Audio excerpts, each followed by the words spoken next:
अयोध्या में राम मंदिर निर्माण के लिए तारीख तय कर ली गई है। प्रधानमंत्री नरेंद्र मोदी 5 अगस्त को मंदिर की नींव रखेंगे। तो वहीं मुहूर्त पर शंकराचार्य स्वरूपानंद सरस्वती महाराज ने सवाल खड़े किए हैं। उन्होंने कहा है कि भूमि पूजन के लिए जो वक्त तय किया गया है वो अशुभ घड़ी है। अयोध्या में भगवान श्री राम के भव्य मंदिर निर्माण की तैयारियां चल रही हैं। भूमि पूजन के लिए 5 अगस्त का दिन तय हुआ है। मंदिर की डिजाइन भी तैयार है। इसी बीच शंकराचार्य स्वरूपानंद सरस्वती ने भूमि पूजन मुहूर्त पर सवाल उठाए हैं। उनका कहना है कि यह समय सही नहीं है।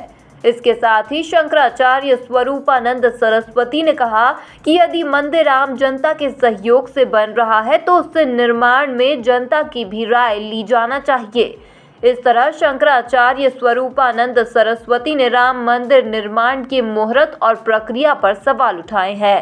राम मंदिर अगर कोई भी बनाता है और सही ढंग से बनाता है तो हमें प्रसन्नता होगी, लेकिन उसके लिए उचित तिथि और उचित मुहूर्त होना चाहिए। जिस मुहूर्त में ये हो रहा है ये अशुभ घड़ी है। ये हम लोगों ने अच्छी तरह से विद्वानों से विचार कर निर्णय किया है और इसमें भी धोखा हो रहा है। ये कहा जा रहा है कि चंपक राय ने पहले शिलान्यास चुपचाप कर लिया है। पहले तो ये कहते थे कि वही शिलान्यास रहेगा, उसके पश्चात कहते अब चंपक राय ने कर दिया है, लेकिन औपचारिक रूप से प्रधानमंत्री को वहाँ बुलाया जा रहा है। स्वरूपानंद सरस्वती महाराज ने कहा कि हम तो राम भक्त हैं, राम मंदिर कोई भी बनाए हमें प्रसन्नता होगी, लेकिन उसके लिए उचित तिथि और शुभ मुहूर्त होना चाहिए। स्वरूपानंद सरस्वती महाराज ने ये भी कहा है कि जब रामलला का भव्य मंदिर जनता के पैसे से ही बनना है तो जनता की भी राय ली जानी चाहिए कि मंदिर का मॉडल कैसा हो। उन्होंने ये भी मांग की है कि भगवान राम का मंदिर कंबोडिया के अंकोर वाट की तरह विशाल और भव्य बने। भगवान राम हम सभी के आराध्य हैं।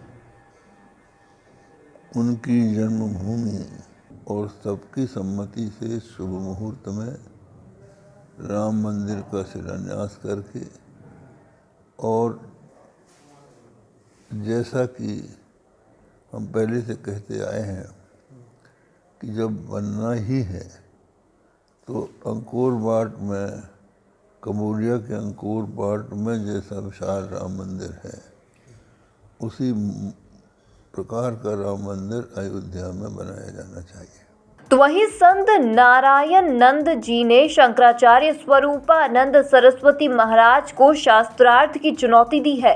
नारायण नंद ने कहा कि मंगल कार्य में राम मंदिर का निर्माण हो रहा है, शंकराचार्य को विघ्न नहीं बनना चाहिए। और मंदिर का निर्माण कार्य के लिए जिन्होंने संकल्प कर लिया है, प्रण कर लिया है जिसने, और उसको वह कार्य करने में किसी को बाधक नहीं बनना चाहिए, क्योंकि अच्छे काम में विघ्न क्या है। इसलिए कहते हैं तदेव सुदनम लग्नम तारा बलम चंद्र बलम तदेव। बोले वही समय श्रेष्ठ है, वही विद्या श्रेष्ठ है, वही सारे ग्रह नक्षत्र अनुकूल हैं जिस समय अच्छा कार्य हो जाए, धर्म का कार्य हो जाए। धर्म कार्य को बहुत शीघ्र करना चाहिए। अगर धर्म कार्य करने के लिए सब प्रवृत्त हो गए हैं तो उससे कोई नुकसान नहीं है क्या है।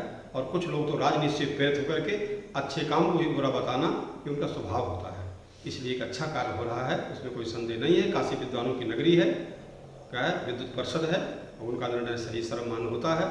अगर कोई राजनीति से प्रेरित होकर के और उस मुहूर्त गलत बताता है तो मान्य नहीं होता है क्या है। कोई उसको मानेगा नहीं, कोई उसका महत्व नहीं है, ये ध्यान रखना चाहिए। रामलला के भव्य मंदिर के नए मॉडल की डिजाइन भी सामने आ चुकी है। इसमें कई बदलाव किए गए हैं। अब राम मंदिर 3 मंजिल का होगा, जिसकी लंबाई 268 फीट और चौड़ाई 140 फीट होगी, जबकि मंदिर की ऊंचाई 161 फीट होगी। गर्भगृह, सिंह द्वार, अग्रभाग, नृत्य मंडप और रंग मंडप में कोई बदलाव नहीं किया जाएगा। Bureau report, MP news, Seoni.